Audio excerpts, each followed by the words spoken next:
La culture américaine, on le sait, se fait résolument envahissante sur les plateformes réservées à la musique et au cinéma.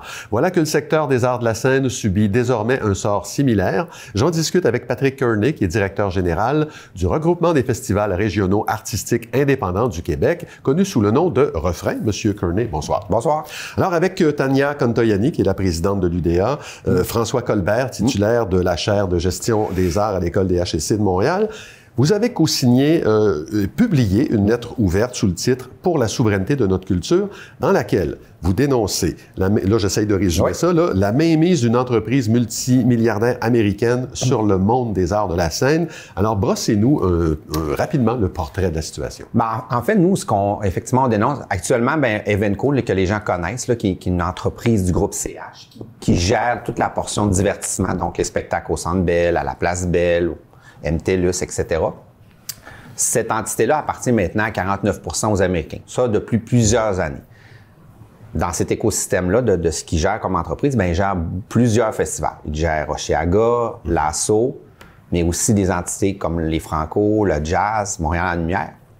Nous, ce qu'on dit, c'est que dans un contexte où les gouvernements nous disent on doit maintenant encourager Québécois, Canadiens, qu'on va à l'épicerie maintenant, tout le monde regarde la provenance.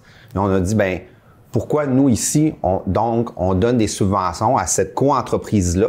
Je comprends qu'elle est canadienne à 51 %, mais il y a 49 % de ces subsides-là, en fin de journée, dans les profits qui s'en vont à une compagnie multimilliardaire, vous l'avez bien dit, américaine. Ça, ce fameux 49 % ça, c'est un seuil stratégique là, pour l'entreprise. Expliquez-nous comment ça fonctionne. En fait, ça permet face aux subventionneurs, face au gouvernement, pour aller chercher de l'argent, de dire, on est en entreprise majoritairement canadienne, québécoise.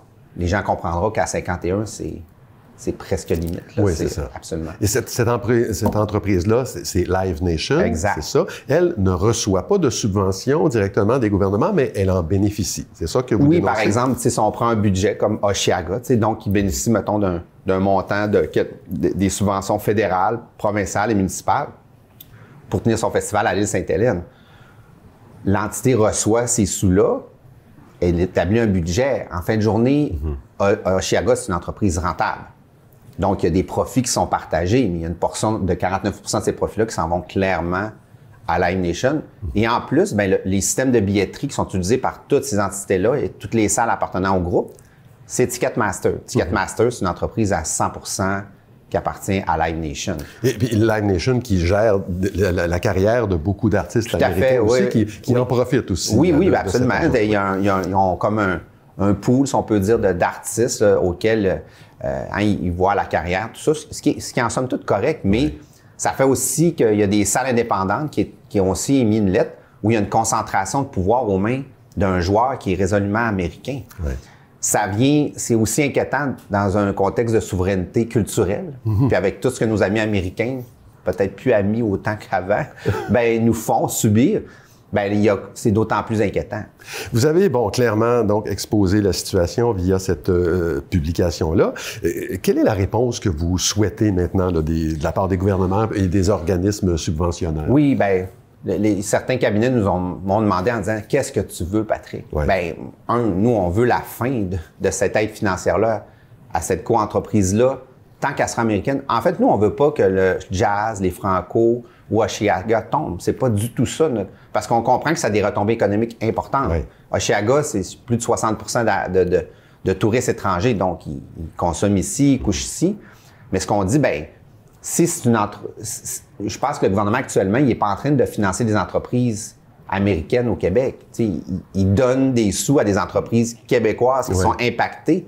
Fait que nous, on dit, faut que les babines suivent les bottines là, dans ce cadre-là. Fait que nous, c'est un des souhaits, là, c'est qu'on encourage les entreprises et les OBNL 100% Ça reste une question très délicate. Tout à fait. En terminant, je ne peux pas m'empêcher de vous poser une question sur le budget qui a été déposé hier et qui, semble-t-il, profiterait à la culture. C'est bon pour les festivals? Absolument. Là, je pense qu'il faut donner à César ce qui appartient à César, mais je pense que le ministre de la Culture a vraiment travaillé fort dans un contexte, on le sait, budgétaire excessivement difficile où on se doutait que l'économie on donnerait beaucoup plus de chance à l'économie.